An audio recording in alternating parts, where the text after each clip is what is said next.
Hola, bienvenidos a Entrevista 21. Vamos a conversar sobre la juramentación de los nuevos ministros. Tenemos a Elmer José González, que es el nuevo ministro de Relaciones Exteriores, en reemplazo de José González Olechea, quien tuvo un protagonismo contundente frente a la dictadura en Venezuela en las 9 elecciones que dieron como resultado supuestamente a Nicolás Maduro. Tenemos a Úrsula León Chentén, que ha juramentado en la cartera de Comercio Exterior, abogada especializada en gestión pública, a Durish Bitemburi, que es el nuevo ministro de Vivienda y que nombró a los recomendados de Sada Goray. Así están las cosas. Al final juramentó Fabricio Valencia, ministro de Cultura, pero ¿y las otras carteras que merecían atención?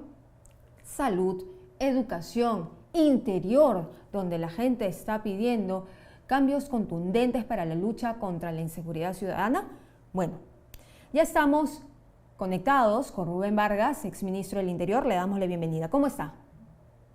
Mayra, muy buenas tardes. Gracias por la invitación. ¿Qué le parece estos cambios? ¿Solucionan los problemas del país?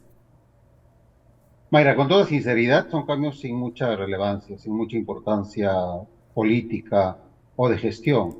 Digamos, la gran sorpresa me parece que es el cambio, el relevo en la Cancillería. Aparentaba el señor González Olachea una posición importante en el gabinete, pero terminó siendo relevado. Y creo que, digamos, tenemos que preguntarnos de las razones de ese relevo, considerando que estamos ya en toda la fase previa, inmediatamente previa a el gran evento que tenemos en APEC.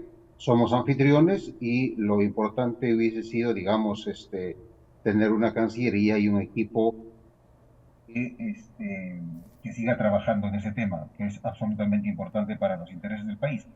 En los otros cambios diría que, insisto, no tiene mucha relevancia. Una lástima que probablemente se vea truncada, probablemente aborte ese gran negocio de la exportación de carne de burro en el que estaba enfrascada la ministra de Comercio Exterior. Después de eso, la verdad, insisto, no tiene mucha relevancia política. Por ejemplo, aquí lo que hemos visto es que al ministro del Interior, Juan José Santibáñez, no lo mueven. Y al otro lado tenemos a la población clamando por más seguridad. Mayra, yo estaba en la posición de los que sostenemos que el actual ministro del Interior es un ministro absolutamente a la medida de la presidenta Boluarte. Es un ministro del Interior absolutamente funcional a un sector de nuestra clase política. De modo que si hay algún ministro mejor asegurado en este gabinete es el de Interior. Por supuesto que en otros tiempos la condición, el requisito o las funciones o los objetivos más importantes era precisamente dar seguridad o garantizar seguridad a los peruanos, pero eso pasó a un segundo o tercer nivel de importancia. Ahora el sector interior está siendo instrumentalizado nuevamente, como lo estuvo en el gobierno de Pedro Castillo, básicamente para cubrir las espaldas de personajes vinculados al poder. ¿Y usted cree que estos cambios vayan a ser de la aceptación del Congreso de la República, que también, por un lado, algunos congresistas han estado alzando la voz diciendo de que hay carteras que no están respondiendo como deberían? Por ejemplo, los sectores que he mencionado no solamente es el interior, que es uno de los más urgentes, pero también está educación, está salud.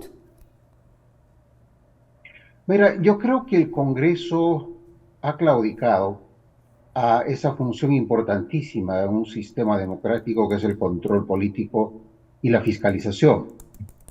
Ha abandonado esas dos funciones, esas dos atribuciones constitucionales del Congreso de la República. Porque si se tuviese el más mínimo interés en fiscalizar o en hacer el control político, muchos ministros de este gabinete seguramente que ya no estarían en funciones. Porque, digamos, pretender convertir las agresiones sexuales a niños de comunidades nativas en prácticas culturales, eso la verdad es un pecado absolutamente imperdonable para un ministro y más aún para un ministro de Educación. ¿no? Estar vinculado a audios en el que comprometen al gobierno y directamente a la presidenta Dina Boluarte en una supuesta protección a un personaje sentenciado por delito de corrupción. Eso sin duda que tendría que llamar la atención al Congreso, y ejercer esa función del control político de la fiscalización. Pero al contrario, ha recibido el apoyo de sectores importantes de este poder, del Estado. Entonces, en realidad estamos en una situación en el que, seguramente, los ministros que están ingresando van a tener el beneplácito, porque es básicamente una especie de continuidad de un gobierno sin rumbo y de un gabinete absolutamente también a la deriva. ¿No es escandaloso también que se haya nombrado a un ministro en el sector de vivienda, un ministerio que maneja un amplio presupuesto, a un personaje que recomendó o puso en los cargos a los recomendados de Sada Goray? Sin duda que eso es absolutamente cuestionable, y más aún cuando estamos frente a uno de los casos de corrupción más escandalosos, que fue uno de los que determinó la caída de Pedro Castillo, ¿no? Es uno de los casos de corrupción donde la fiscalía y la policía investigaron de manera muy técnica, muy acuciosa, y la información es bastante detallada respecto a las responsabilidades de los involucrados. Entonces, digamos, personajes vinculados a esa trama corrupta, sin duda deberíamos tener con sumo cuidado su involucramiento en responsabilidades tan altas como la de los ministerios, y especialmente en un sector en donde el presupuesto tiene que manejarse con absoluta integridad y eficiencia. Pero, nuevamente, eso no es un criterio necesariamente válido o presente en la selección de los gabinetes de los ministros en el actual gobierno. Insisto, estamos en un gobierno a la deriva, estamos en un gobierno absolutamente mediocre, estamos con ministros en el que no necesariamente muestran pergaminos de conocer sus respectivos sectores o de anteponer intereses particulares a los intereses del país. No hay gestión pública, no hay políticas públicas, y son otros los criterios los que entran ahora en juego. Lamentablemente, eso es lo que se está normalizando. ¿Cree que Dina Boluarte se burla de los peruanos? Mira, creo que está gobernando con absoluta indolencia, con un criterio absolutamente irresponsable,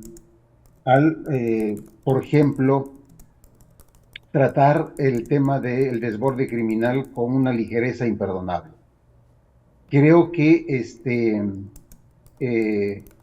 no atender los temas técnicos básicos o fundamentales en el campo de la recuperación económica también es responsabilidad exclusiva de la presidenta. La situación de Petroperú es un tema clamoroso de una falta de decisión política. Lo mismo en el sector educación, cada vez más precario, cada vez más abandonado, donde los peruanos más vulnerables son los más perjudicados.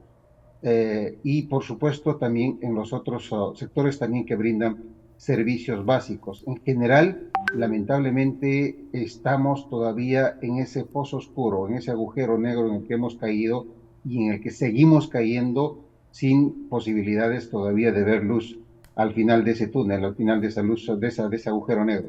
Solo para terminar, señor Vargas, hace unos días Perú 21 entrevistó al fiscal de la Nación, el señor Villena, y él dijo y cuestionó no solamente el gobierno de Dina Boluarte en su conjunto, sino específicamente al sector interior.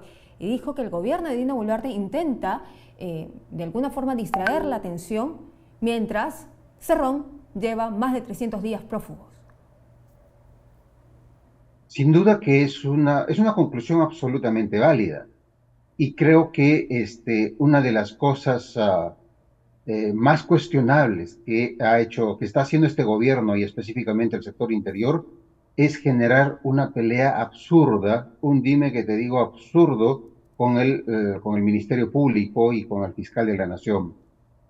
cuando el sector interior, el ministro del Interior, se divorcia, se distancia, se pone de espaldas al Ministerio Público, los únicos que ganan, los únicos que sacan ventaja, los únicos que aplauden de esa situación de disputas intestinas son los delincuentes, son los procesados, son los políticos corruptos que tienen causas pendientes. Y creo que eso tiene que terminar ya. Pero obviamente, inclusive eso es pedir peras al olmo a un gobierno que tiene otras prioridades y tiene al país a la deriva. Muy bien, muchísimas gracias, señor Vargas, por estar con nosotros aquí en Perú 21 analizando esos temas. Encantado, Mayra. Buenas tardes, como siempre. Buenas tardes.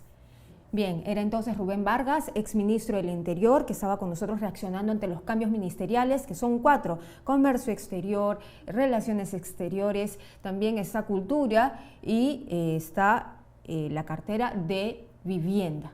Nosotros regresamos con más información.